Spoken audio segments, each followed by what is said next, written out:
네, 오늘은 성찬주일로 함께 하나님 앞에 예배 드리고 있습니다. 오늘 창세기 29장 1절에서 20절 본문으로 거룩한 감정이 고난을 이기게 한다 라는 제목으로 하나님의 말씀 나누겠습니다. 우리가 야곱의 스토리를 함께 나누고 있습니다. 야곱은 베델에서 하나님을 만나고 이제 험난한 고난의 길로 접어들었습니다. 하나님을 만났으면 바로 어떤 회복이 주어져야 되는데 성경을 보니까 하나님을 정말 제대로 만났을 때에 오히려 하나님의 사람들이 깊은 고난 가운데로 들어간다라는 것을 보여주고 있습니다. 그것이 하나의 일련의 패턴입니다. 그러니까 하나님이 사람을 빚어내시는 패턴인데 요셉도 그랬습니다. 하나님께서 주신 그 꿈을 꾸고 나서 요셉은 험난한 그런 애굽의 노예로 팔려가는 그런 고난을 겪게 되었습니다. 다윗도 사무엘에게 기름 부음을 받고 나서 그리고 바로 사울과의 이제 만남이 시작되면서 늘 사선을 넘는 그런 고난을 겪어야만 했습니다. 그렇게 고난을 통과해야만 했었습니다. 이 야곱의 길, 하나님을 만나고 고난을 통과해야 되는 이 길은요, 모든 그리스도인들이 걸어가야만 하는 길입니다. 이 길은 언제 끝날지도 모르는 길이고, 그리고 그곳에서 벌어지는 모든 역경을 견뎌내야 합니다. 근데 이것이 그리스도인에게 정해진 길입니다. 그리스도 예수를 믿으면 세상적인 세상적인 관념의 그런 복으로 체험을 받는 것이 아니라 험난한 역경의 길로, 고난의 길로 들어가게 됩니다. 근데 이 길은 그리스도인이 거부할 수 없는 길입니다. 누구나 꼭 들어가야 되는 길입니다. 그래서 그리스도인은 모든 세상에 대한 집착을 내려놓고 주님이 인도하시는 길로 가야 돼요. 그것이 그리스도인의 부르심이요, 그것이 운명이라면 운명입니다. 그것이 바로 예수님이 말씀하신 좁은 길이기 때문입니다. 근데 여러분, 그 좁은 길이 바로 생명의 길이요, 참된 영광으로 가는 문임을 믿어야 하는 것입니다. 그 길 외에는 없어요. 네. 그러니까 살기 위해서 그 길로 가야 되는 것입니다. 예수를 믿는다라는 것은요, 때로는 실패가 옵니다. 그리고 그 신앙 때문에 사람들에게 외면을 당합니다. 그리고 고된 훈련을 받아야 합니다. 근데 여러분, 한 가지 분명한 것은 우리에게 그런 험난한 고난이 있지만 하나님은 우리를 고문하시는 분이 아니에요. 하나님은 우리에게 시험 당할 쯤에 피할 길을 주시는 분이 우리 하나님이십니다. 그래서 결국 그 고난의 터널을 통과하게 하시면서 정금같이 빚어내시는 분이 우리 하나님이심을 믿으십시오. 그럼 우리가 고난의 길을 통과해야 되는데 반드시 고난을 통과하게끔 하나님이 그렇게 이미 모든 것들을 예비해 놓으셨습니다.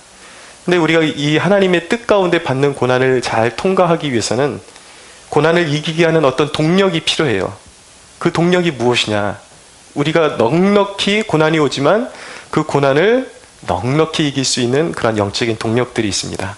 그것이 무엇인지 오늘 본문을 통해서 말씀드리겠습니다. 자, 첫째는 무엇이냐면 거룩한 감정들이 고난을 이기게 해주는 동력인 것입니다.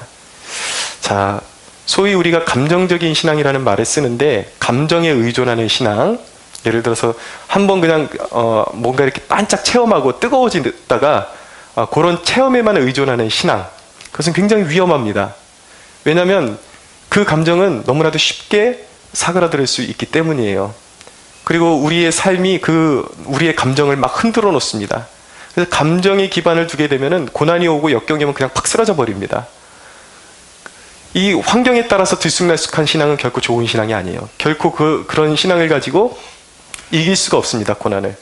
그런데 우리의 신앙은 말씀의 뿌리를 내려야 되고 진리의 뿌리를 내려야 하는 것입니다. 할렐루야. 그런데 여러분, 감정의 뿌리를 내리는 신앙은 그렇게 위험하지만, 그렇지만 또 다른 면에서 감정을 떠나서는 신앙이 형성될 수가 없다라는 것을 우리가 기억해야 하는 것입니다. 우리가 좋은 감정을, 신앙적인 감정을 잘 발전시키면 그것에서 엄청난 신앙의 능력을 경험하게 된다는 것을 꼭 기억해야 합니다. 조나단 에드워즈라는 미국 역사의 가장 위대한 신학자로 여겨지는 이 조나단 에드워즈라는 분이 그런 말씀을 남겼습니다. 거룩한 감정을 자극받는 만큼 순종하게 된다. 여러분, 우리가 어느 때 상대방에게 더 배려하고 싶고 더 뭔가를 해주고 싶은가요? 그건 상대방이 나한테 어떤 호의를 베풀어줬을 때 그 상대방이 나를 사랑하는구나. 그래서 느낄 때, 감정적으로 느낄 때 뭔가 더 해주고 싶죠. 그것처럼 우리 감정이 이렇게 하나님으로부터 자극을 받는 만큼 하나님 앞에 순종하게 된다는 것입니다. 거룩한 감정들을 잘 발전시켜야 역경을 이기고 승리할 수 있다는 얘기입니다. 야곱에게서 그런 감정을 발견할 수가 있습니다. 오늘 야곱을 보면요, 야곱은 하나님과 그 동행의 기쁨을 누리고 있습니다. 고난 중이거든요. 이제 역경이 시작됐거든요. 자, 오늘 본문에는 보면은 하나님이 직접 개입하신 흔적이 없습니다. 하나님이 야곱에게 직접 막 뭐라고 말씀하신 흔적이 없어요. 그러나 여기서 우리는 하나님의 존재를 인식할 수가 있습니다. 하나님의 존재를 인식하는 방법이 있는데요. 우선적으로 하나님을 우리가 어떻게 인식하는가? 하나님이 직접 말씀하신 그 말씀을 통해서 여호와께서 임하여 말씀하시되, 여호와께서 이르시되, 예수께서 이르시되, 그러니까 하나님이 말씀하신 대목을 통해서 하나님이 어떤 분인지, 하나님이 어떻게 역사하시는지 우리가 알 수가 있죠. 그분의 직접적인 말씀을 통해서 하나님을 인식할 수가 있습니다. 근데 또 하나는 사건을 통해서 하나님을 인식할 수가 있습니다. 자, 예를 들어서 성경에 보면 룻기라는 책이 있습니다. 근데 룻기에는 보면은 하나님이 뭐 이렇게 갑자기 선지자에게 나타나셔서 이렇게 말씀하신 것도 아무것도 없고, 아무것도 없어요. 하나님이 직접적으로 나타나시는 대목이 없어요. 그럼에도 불구하고 룻기가 성경으로 분리되어 있다는 거죠. 왜냐하면 룻기를 보면은 직접적으로 하나님이 말씀하신 대목은 없지만 이 그 모압 여인 룻과 그리고 이 베들레헴 여인 나오미가 시어머니고 룻이 며느리인데 이제 쫄딱 모압에서 망해가지고 베들레헴으로 이제 돌아오게 됩니다. 근데 그 베들레헴으로 그들이 돌아온다라는 것은 그들이 신앙적으로 회귀했다라는 그런 뜻이거든요. 이제 다시 하나님을 붙잡기 시작했다라는 것입니다. 근데 그들의 삶 가운데 이 룻이라는 여인에게 보아스라는 남자를 준비시키시고 그 만남이 이루어지는 과정 가운데 예사롭지 않은 일들이 자꾸 일어납니다. 그러면서 그 사건을 보면은 직접적으로 하나님이 말씀하신 대목은 없지만 이 룻과 보아스가 만나는 대목을 통해서 그 사건을 통해서 가만히 살펴보면 하나님이 분명히 그들에게 역사하신 것을 볼 수 있게 된다라는 것이죠. 그래서 그냥 하나님이 그들에게 간섭하신 것이 아니라 그들을 통해서 예수 그리스도가 이제 후대에 나오게끔 하시기 위해서 그들을 이렇게 구속사적으로 만남을 주선하시고 역사하시고 이끌어가시는 하나님의 손길을 그 가운데서 발견할 수 있다는 것이죠. 그렇기 때문에 룻기가 성경으로 분리가 되는 것입니다. 거긴 분명히 예수 그리스도를 지향하고 있고 구속사를 지향하고 있고 눈에 보이지 않지만 하나님이 역사하신 흔적들이 그 사건 가운데 나타나고 있기 때문입니다. 보세요. 우리 아이가 갖고 노는 무선 차량이 있습니다. 이렇게 무선기로 이렇게 조절하는 차량이 있는데 그 차만 보면 지가 혼자 막 왔다 갔다 뒤로 왔다 갔다 앞으로 왔다 갔다 하는 것 같아요. 짧은 시야로 보면 그거밖에 안 보입니다. 그럼 뭐 차가 저절로 움직이나? 아니죠. 동력이 있다고요. 시야를 좀 더 넓혀보면 분명히 누군가가 그 무선 조정기를 가지고 차를 앞으로 옮겼다가 뒤로 옮겼다가 이거 조절하고 있는 그 동력이 있잖아요. 누군가가 있잖아요. 그 조절하고 있는. 그 사건에는 분명히 그 사건을 주관하는 누군가가 있다라는 것입니다. 그러니까 그리스도인에게 있어서 그들의 삶에 일어나는 사건을 통해서 하나님이 보이지 않지만 분명히 하나님이 그곳에 함께 계시고 존재하고 계신다라는 것을 분명히 느끼고 깨달을 수 있게 된다라는 것입니다. 1절에 보세요. 야곱이 길을 떠나 동방 사람의 땅에 이르러라고 말씀하고 있습니다. 여기 이제 메소포타미아 하란 지방에 거의 이르렀다는 뜻입니다. 그러니까 야곱이 그 외삼촌 라반의 집에 이제 거의 다 이르렀다라는 것입니다. 처음 떠난 여행입니다. 근데 그 처음 떠난 여행에서 길을 잃지 않고 이 외삼촌 라반을 잘 아는 목자들을 오늘 만나게 됩니다. 정확하게 흐트러짐이 없이 야곱이 가야 하는 목적지로 오게 되었습니다. 그것을 또 자기의 배우잣감인 라헬이라는 아름다운 여인을 만나게 됩니다. 너무나도 기가 막히게 야곱이 가야 되는 길에 탁탁 떨어지는 그런 역사들이 일어난 것이죠. 여러분, 야곱이 이런 사건을 통해서 자신이 훈련되어질 장소와 그리고 사람들을 만나게 되고, 그리고 하나님의 계획 가운데 그들을 만나게 하신 하나님의 섭리가 이 사건 가운데 흐르고 있는 것입니다. 하나님이 그것을 조절하고 계셨다고요. 이제 비록 처음 가보는 길이었지만 모든 사건 속에서 야곱은 지금 함께 하시는 하나님을 느낄 수가 있었고, 그 동행의 기쁨을 누릴 수 있었던 것입니다. 그러니까 보세요. 이제 28장에서 야곱이 베델에서 하나님을 만나잖아요. 자, 보세요. 28장 15절 한번 보세요. 28장 15절 함께 읽겠습니다. 시작. 내가 너와 함께 있어 내가 어디로 가든지 너를 지키며 너를 이끌어 이 땅으로 돌아오게 할지라. 내가 내게 허락한 것을 다 이루기까지 너를 떠나지 아니하리라 하신지라. 아멘. 베델의 하나님을 만난 감격이 여운이 있고, 하나님이 분명히 너에게 구원을 완성시키기까지 너를 결코 떠나지 아니할 것이다 라고 말씀하셨는데, 그 약속의 말씀을 믿고 여행을 떠나니까 진짜 그 모든 사람들을 만나는 그 환경 속에서, 모든 그런 예비된 환경 속에서 하나님이 함께 하신다라는 것을 느낄 수밖에 없었기 때문에, 야곱은 비록 그의 삶은 고난이고 척박한 그런 역경의 길이었지만 하나님이 나를 지금 너무나도 보살피고 계신다라는 것을 절실히 깨달았기 때문에 그 마음 가운데 하나님이 지금 함께 하신다는 확신과 기쁨이 있었다라는 것이죠. 그 확신과 기쁨이 바로 우리를 역경에서 이기게 해주는 동력임을 우리가 깨달아야 하는 것입니다. 우리는 그렇게 물을 때가 있어요. 도대체 이 상황 가운데 하나님이 어디 계십니까? 내 상황 가운데 나는 고난의 길이 있는데 하나님은 도대체 어디 계시냐고요. 그러면서 마치 도마처럼 하나님을 보여달라고 그렇게 말할 때가 있습니다. 그런데 여러분 생각해 보십시오. 여러분들이 인생에 방황할 때 우리 교회로 인도해 주신 분이 누구십니까? 하나님이시잖아요. 여러분들을 분명히 여러분들이 보지 못했지만, 여러분들이 하나님의 그 음성을 정확히 듣지 못했지만 그 과정 가운데 하나님이 인도하셔서 여기까지 오게 된 것입니다. 보세요. 여러분들이 경제적으로 어려울 때 당장 내일 이제 뭐 먹어야 되나 고민했는데 갑자기 하나님께서 뜬금없이 사람들을 붙여주셔가지고 공급하시는 거예요. 굶지 않게 하시는 거죠. 그 누가 하셨냐고요.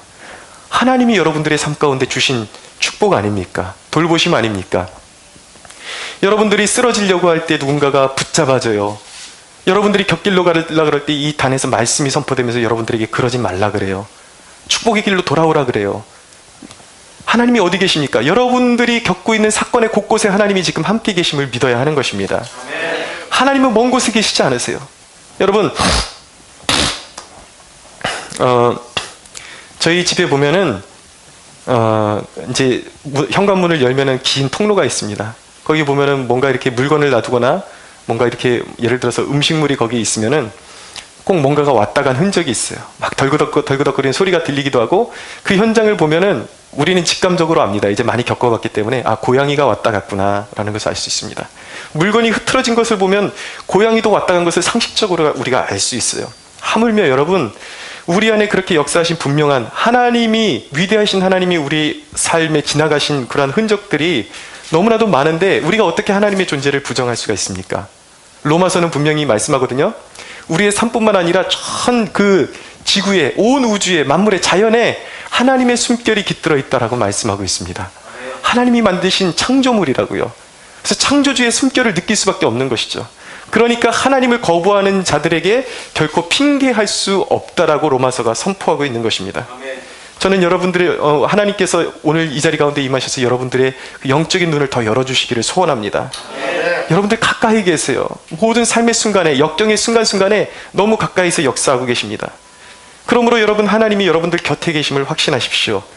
그리고 여러분, 그런 확신, 여러분들에게 하나님이 함께 하셨던 흔적이 나타날 때마다 그 확신, 그 상황 가운데 주신 그 동행의 기쁨, 확신의 기쁨을 놓치지 마십시오. 그것을 통해서 더 확신을 가지시고, 그런 흔적이 나타나지 않을 때에도 하나님이 그때 나와 함께 하셨지, 하나님이 나와 함께 하신다라는 사인을 분명히 주셨지, 그러므로 앞으로도 내 가는 인생길에 나를 홀로 두지 않고 하나님은 계속해서 내 삶 가운데 지켜주시고 보호해 주실 거야.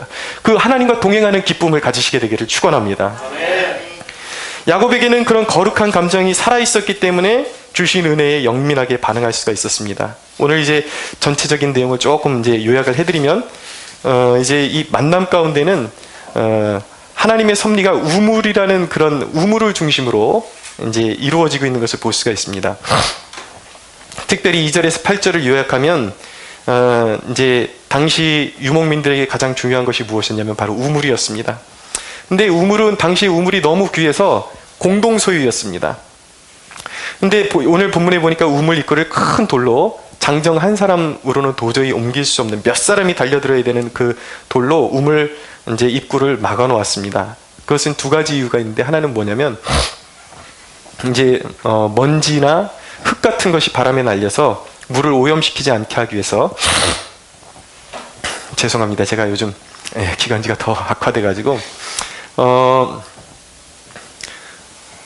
흙이 물을 깨끗하게 보존하기 위해서 첫째 목적이. 두 번째 목적은 무엇이냐면, 우물은 너무나도 귀했는데 한 그 가정에서 그 우물을 독차지해버리면 다른 가정의 양떼들이 다 죽을 수밖에 없는 거예요. 그러니까 공동 소유를 하는 것이죠.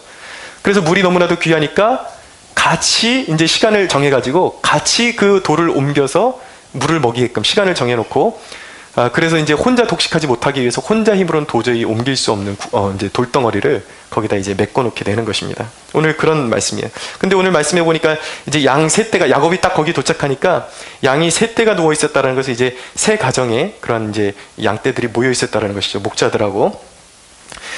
근데 그들이 그렇게 양떼들을 앉혀놓고 기다렸던 이유가, 이제 다른 또 이제 목자들이 왔을 때에 떼를 몰고 왔을 때 이제 함께 돌을 옮기고 양에게 물을 먹이기 위해서 이제 기다리고 있었던 것입니다. 이제 그 목자들을 만나서 야곱이 묻는 거예요. 네가 라반이라는 사람, 형제들이여, 당신들이 라반이라는 사람을 아느냐? 그랬더니 이 목자들이 안다라고 이야기하는 것입니다. 너무 잘 아는 사람들이었습니다. 그리고 그 딸 라헬이 양을 몰고 오고 있다고 이제 이제 목자들이 야곱에게 이야기를 해주었습니다. 그런 상황 가운데서 9절에서 10절이 이어지고 있습니다. 9절에서 10절 한번 읽어볼까요? 시작. 야곱이 그들과 말하는 동안에 라헬이 그의 아버지의 양과 함께 오니 그가 그의 양들을 치고 있었기 때문이더라.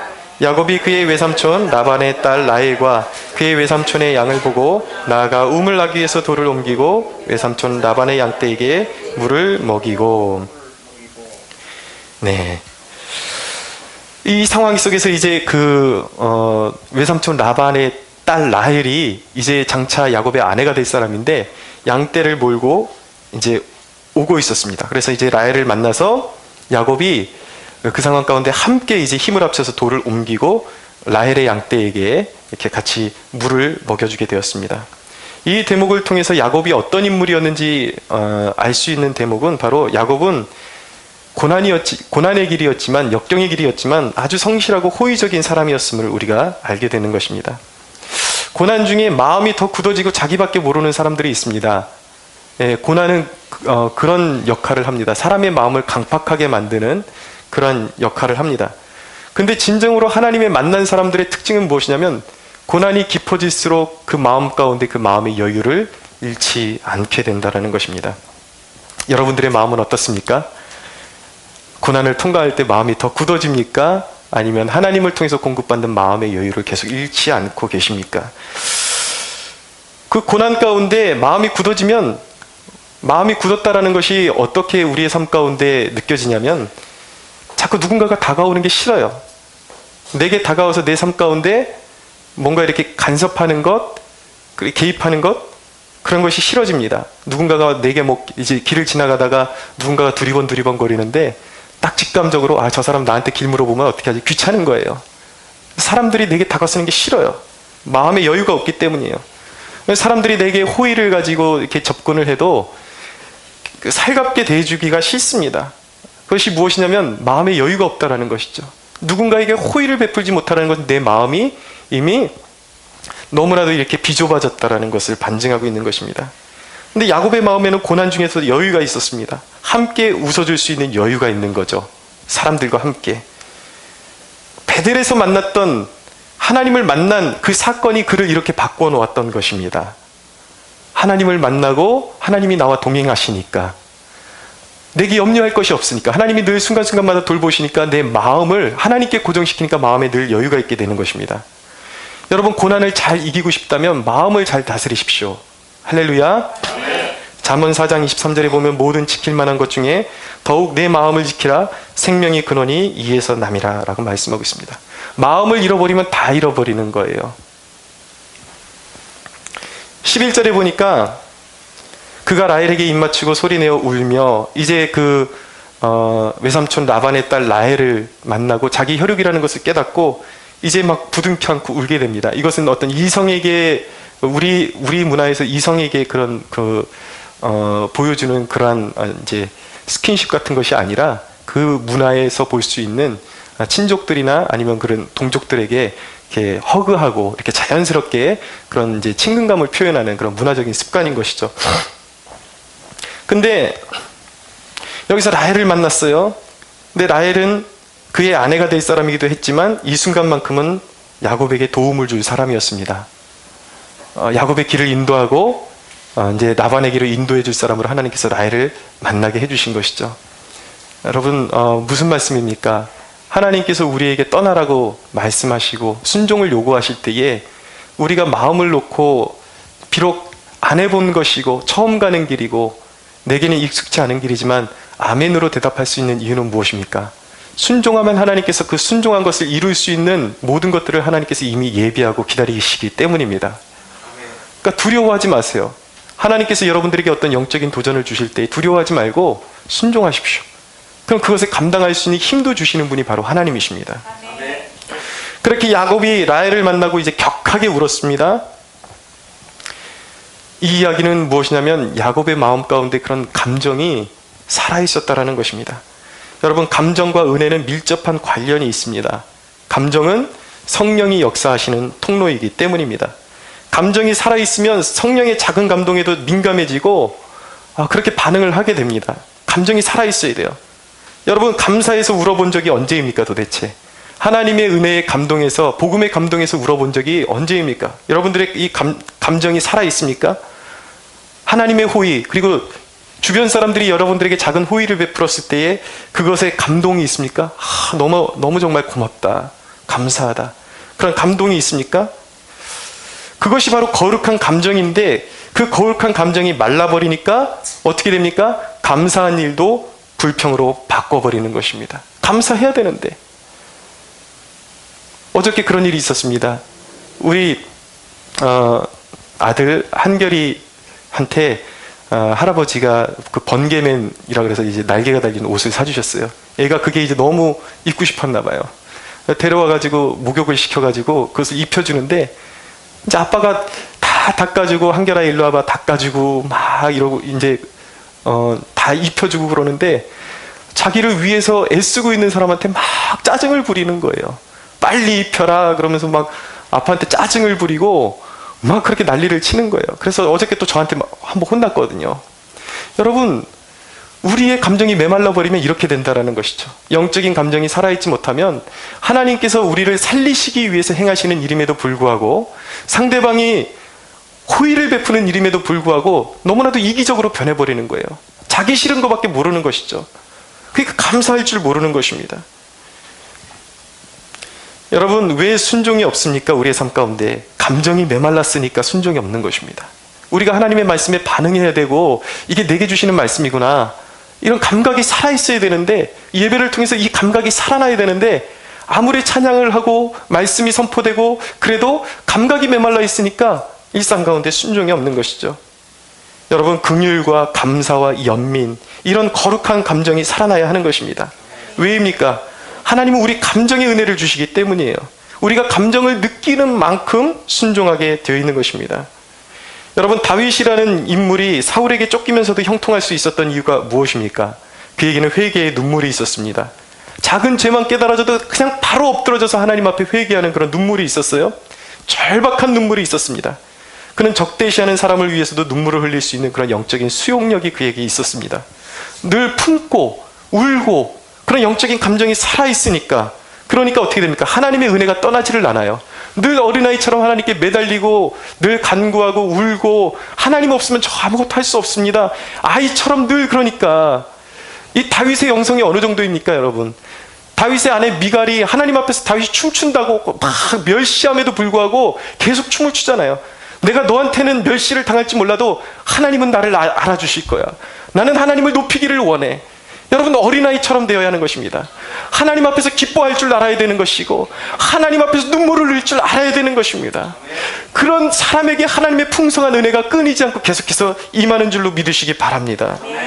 그러니까 하나님의 은혜가 떠나지 않았어요. 그러니까 다윗이 그 연단과 가장 어려운 인생의 고난의 터널을 통과하고 있을 때에 하나님께서 놀라운 것들을 준비십니다. 바로 이제 다윗이 이제 남유다와 그 유다 지파와 나머지 이제 11지파와 이제 통일을 해가지고 통일 왕국을 이제 세울 때에, 하나님의 나라를 이제 건설할 때에 그 나라를 함께 이끌어갈 수 있는 핵심적인 멤버들을 어디서 만나게 해주시냐면, 그가 험난한 고난의 길을 통과할 때 하나님께서 그들을 만나게 붙여주신 것입니다.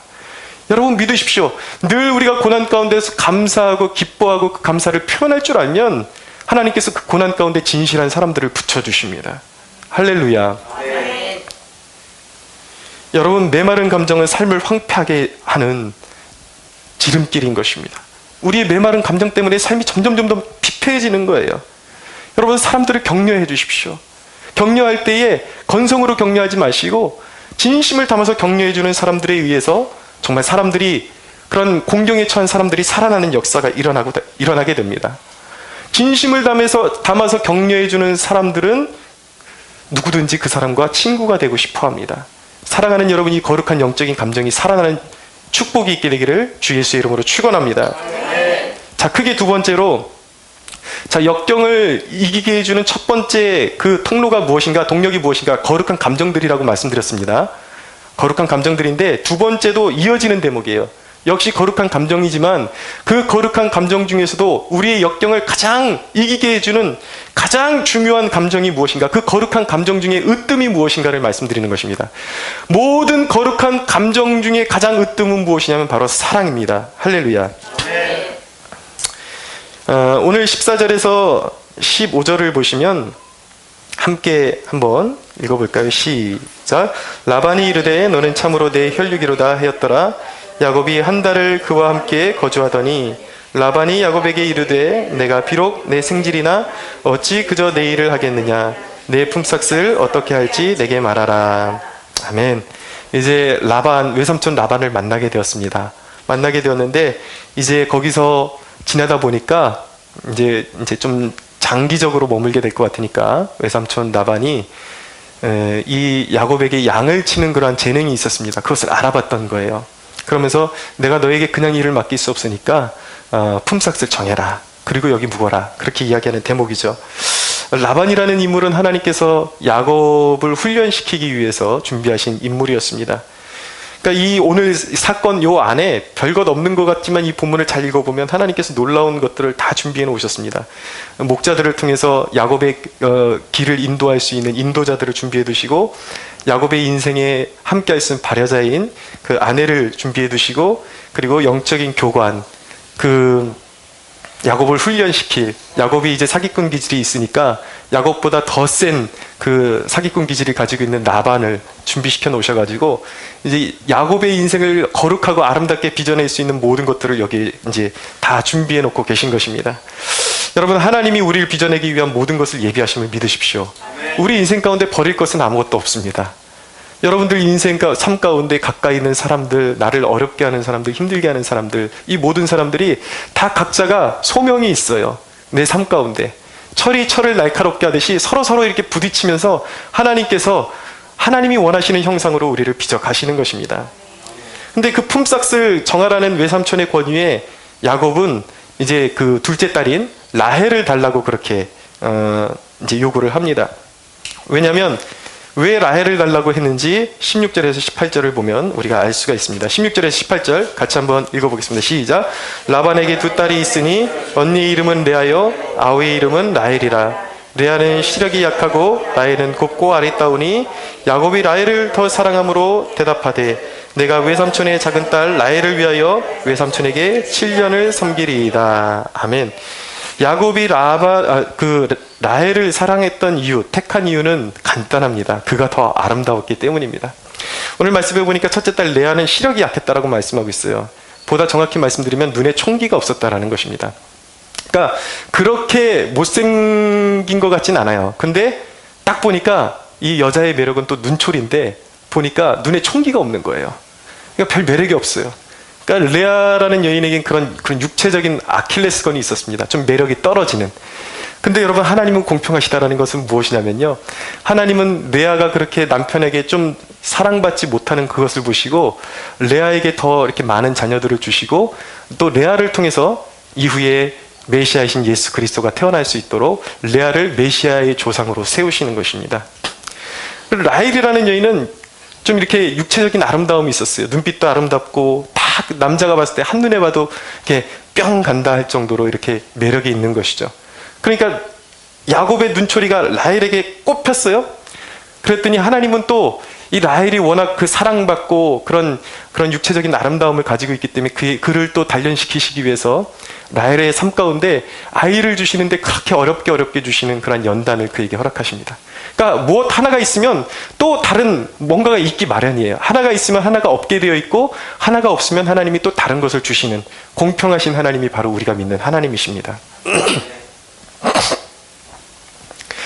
자, 19절에서 20절을 한번 볼까요? 같이 한번 읽어보겠습니다. 시작. 라반이 이르되 그를 내게 주는 것이 타인에게 주는 것보다 나으니 나와 함께 있으라. 야곱이 라헬을 위하여 7년 동안 라반을 섬겼으나 그를 사랑하는 까닭에 7년을 며칠같이 여겼더라. 아멘. 여러분, 신앙의 여정을 승리로 이끄는 감정, 그 거룩한 감정, 그 고난의 세월을 이기게 해주는 동력이 바로 사랑입니다. 사랑. 보십시오. 야곱이 7년을 며칠같이 여기게 되었대요. 이제 험난한 막 굉장히 어려운 삶을 살게 되거든요. 버겁고 힘든 삶인데 야곱의 삶이 7년 동안 라헬을 위해서 봉사하는데 단 며칠이 지나가는 것처럼 쑥 지나갔다라는 거예요. 그 이유는 무엇입니까? 척박하고 어려운 삶 가운데 그가 그렇게 하루하루가 즐겁고 너무 기다려지고 보람이 되고, 그런 이유가 무엇이냐면 라헬을 사랑하는 까닭에, 라헬을 사랑하는 까닭에, 그를 사랑하는 까닭에, 20절에 말씀하고 있잖아요. 사랑의 위대한 힘인 것입니다. 왜 우리의 인생에 힘이 없습니까? 왜 이렇게 하루하루가 버겁습니까? 사랑을 잃어버렸기 때문입니다. 사랑하는 여러분, 그 열정, 인생을 뚫고 나가는, 돌파하는 능력을 갖추고 싶으십니까? 사랑을 회복하십시오. 먼저 하나님을 사랑하십시오. 하나님은 고된 삶의 능력과 힘을 주시는 분이십니다. 할렐루야. 여러분, 하나님의 위대하심, 여러분들 하나님을 사랑하려면 하나님이 먼저 여러분들을 사랑하셨다라는 사실을 깨달아야 하는 것입니다. 하나님이 우리와 관계가 없다면 우리가 왜 어떻게 하나님을 사랑할 수가 있겠습니까? 그러나 우리가 하나님을 묵상하고 생각할수록 그분을 깊이 사랑할 수 있는 이유는 무엇이냐면, 우리와 같은 죄인을 구원하시기 위해서 하나님은 자신의 아들을 십자가에 못 박아 주셨습니다. 자신의 아들을 희생시키시기까지 우리를 사랑하신 분, 자신의 전부를 주신 분이 바로 하나님이라는 것입니다. 저와 여러분이 그런 사랑을 이미 받은 사람들임을 믿으십시오. 하나님이 우리를 그렇게 사랑하셨기 때문에 우리 또한 하나님을 사랑할 수가 있는 것이죠. 하나님을 사랑하는 것이 역경을 이기는 힘과 능력임을 깨달아야 하는 것입니다. 시편 18편에 보면 시편 18편 28절에서 38절까지 제가 읽어드립니다. 28절에서 38절입니다. 주께서 나의 등불을 켜시며 여호와 내 하나님이 내 흑암을 밝히시리이다. 내가 주를 의뢰하고 적군을 향하여 달리며 내 하나님을 의지하고 담을 뛰어넘나이다. 하나님의 도는 완전하고 여호와의 말씀은 순전하니 그는 자기에게 피하는 모든 자의 방패시로다. 여호와 외에 누가 하나님이시며 우리 하나님 외에 누가 반석이냐. 이 하나님이 힘으로 내게 띠띠우시며 내 길을 완전하게 하시며 나의 발을 암사슴발 같게 하시며 나를 나의 높은 곳에 세우시며 내 손을 가르쳐 싸우게 하시니 내 팔이 놋활을 당기도다. 또 주께서 주의 구원하시는 방패를 내게 주시며 주의 오른손이 나를 붙들고 주의 온유함이 나를 크게 하셨나이다. 내 걸음을 넓게 하셨고 나를 실족하지 않게 하셨나이다. 내가 내 원수를 뒤쫓아가리니 그들이 망하기 전에는 돌아서지 아니하리로다. 내가 그들을 쳐서 능히 일어나지 못하게 하리니 그들이 내 발 아래에 엎드러지리이다. 아멘. 하나님을 사랑하면 하나님께서 우리의 손을 가르쳐 싸우게 하시고 인생의 역경 가운데 그 역경의 담을 뛰어넘게 하셔서 우리를 이기게 하신다라는 하나님의 말씀입니다. 사랑은 수고하게 하는 힘입니다. 비록 어렵고 힘든 일이 있지만 그 어려운 일도 사랑하면 기쁨으로 뛰어넘을 수가 있습니다.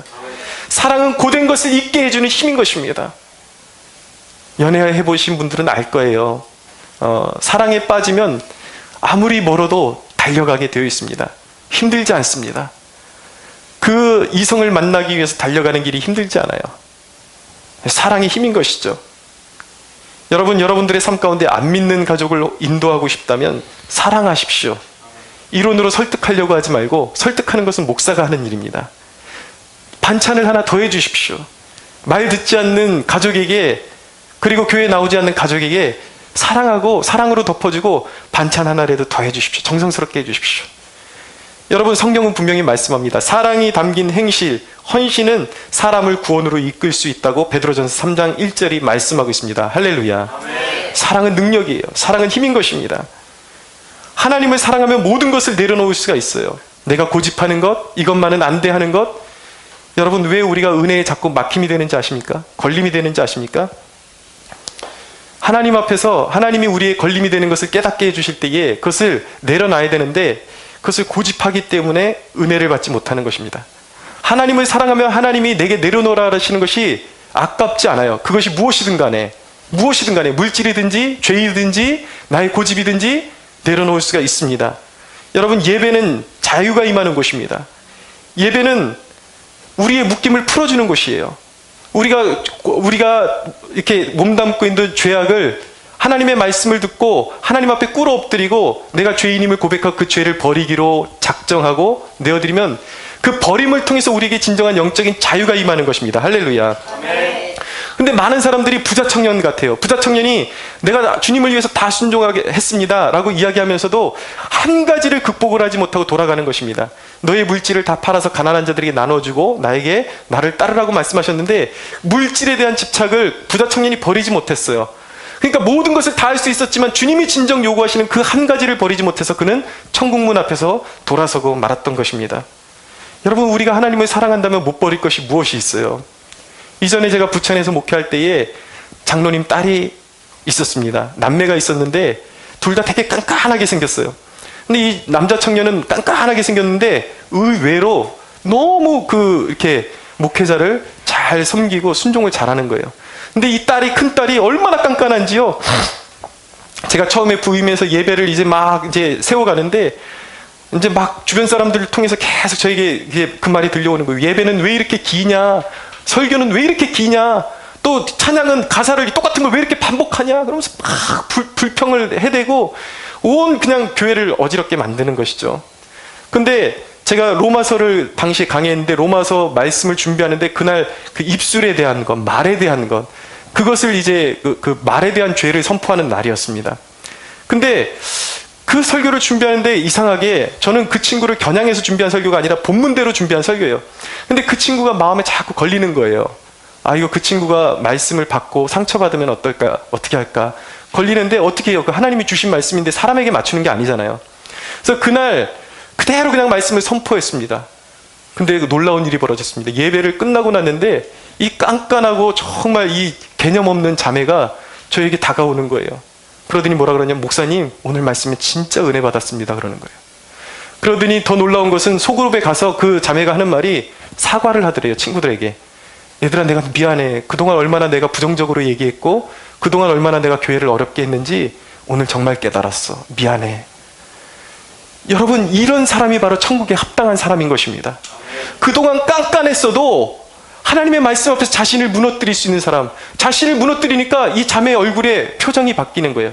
얼굴에 예배 때 은혜 받는 것이죠. 이전에는 자꾸 튕겨내니까 은혜가 안 됐는데 자신을 하나님의 말씀 앞에서 한 번 무너뜨리고 나니까 계속해서 은혜를 받는 것이죠. 삶이 변화되는 것이죠. 여러분이 할 일은 큰 일이 아닙니다. 여러분들의 자아를 내려놓기만 하면 되는 것입니다. 그러면 천국이 임하는 것입니다. 여러분, 모든 것이 하나님이 여러분들을 위해서 준비한 말씀이라는 것을 믿으십시오. 여기서 선포되는 말씀 가운데 여러분들을 무너뜨리기 위해서 준비되는 말씀이 뭐가 있겠냐고요. 다 여러분들을 살리기 위한 말씀인 것이죠. 여러분들이 하나님 앞에 복종하면 주님이 여러분들의 삶을 강권적으로 붙들고 일하십니다. 우물에 막혀있는 돌을 굴려내듯이 내 마음의 돌을 굴려내야 그 생수가 흘러나오는 것입니다.